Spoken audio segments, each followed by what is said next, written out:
Hi, Tracy Hugelmeyer here from VintagepreneurUniversity.com, where I help vintage sellers start, grow, and scale their business on Etsy. I also own my own vintage business, Rustic Eye, that I've had on Etsy since 2013. And today I'm going to share with you 4 things that you should completely leave out of your listing descriptions. And we're going to talk about what those things are and why.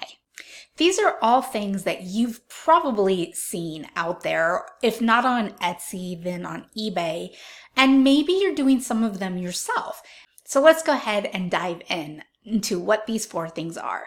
Number 1, you do not want to say that you have a smoke-free and pet-free home, or your items come from a smoke-free and pet-free home. Okay, that kind of, I think, comes from, maybe an old eBay type of sales situation. But when it comes to running a business, just completely leave it out. It's your job as a business to provide items that are in good condition, don't smell like smoke, and etc., etc. Don't have pet hair all over them.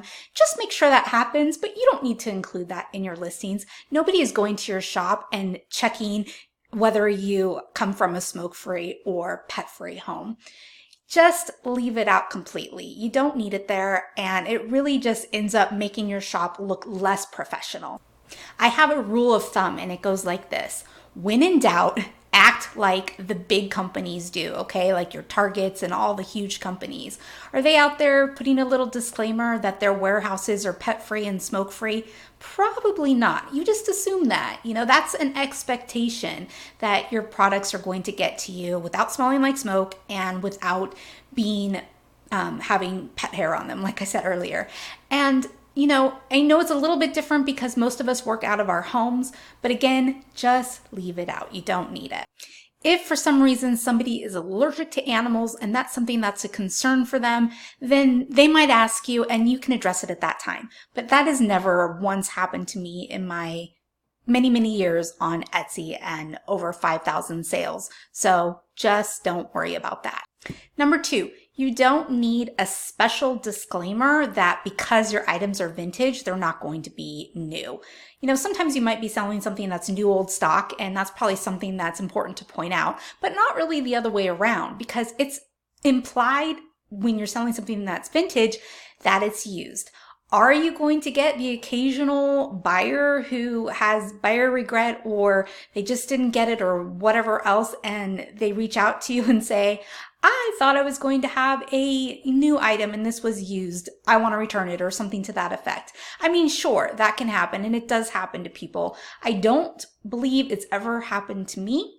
And in any case, if it does happen to you, just handle it as a one-off. You don't need a special disclaimer because your items are vintage. Just assume that most people know that they are used and feel good about letting that one go. You don't need a disclaimer, not only in your item description, but anywhere in your shop. And that really goes for all of these things. When I'm talking about what you don't need in your item description, it really extends to your entire shop. These are just things that you can leave out, rid yourself of any stress about, and know that it's rarely going to come up. And when it does, you can deal with them as one-offs. Okay, number 3 is you want to leave out any negativity or unfriendly tone in your item descriptions and everywhere in your shop. And really, that's really the point of leaving all of these things out, because they can all be interpreted negatively and or carry an unfriendly tone to them. And either of those things can serve as a deterrent. And that's the last thing you want to do when you get somebody to your shop, because at this point, you've done all the work to get that customer to your shop. Now it is your job to convince them to buy your products. And one surefire way to do that is to make sure that you have a friendly place that's going to make people feel welcome and that they're going to feel comfortable and happy buying from you, buying from your shop, and buying what you have to offer. And number 4 is to completely leave out saying anything about the colors of your items that you're selling may be different than what they're seeing on the screen, because screens vary and all those things.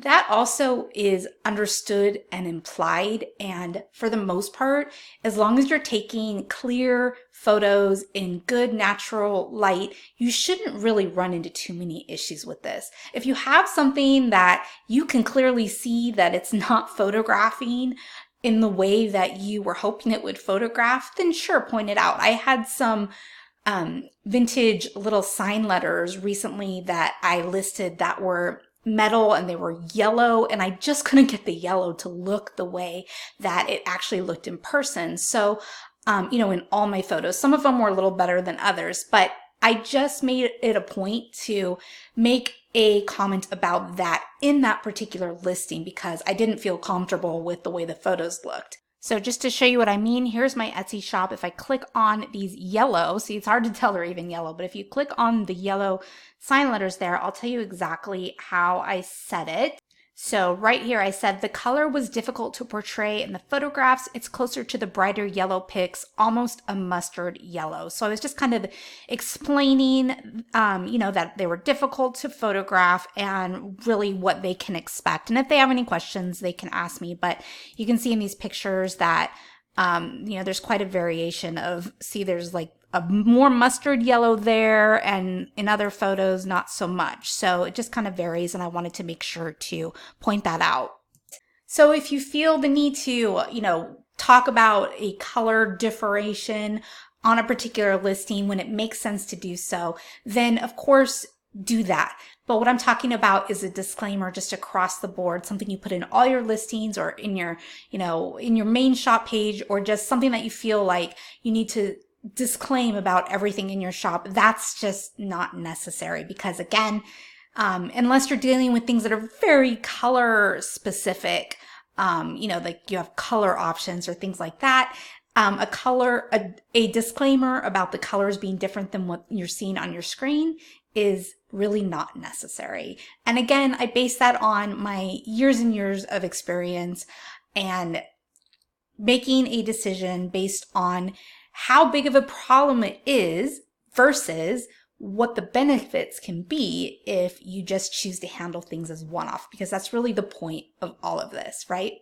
All right, if you want to learn more ways to knock the socks off of your customers, then go ahead and pop on over to vintagepreneuruniversity.com/free training and take my free training, because I have all kinds of cool tips and tricks for you to do just that. And if you like this video, make sure to give it a like and subscribe to my channel and click the little bell as well so you get notified whenever a new video comes out. Thank you so much for joining me today, and have a really great rest of your day. Bye.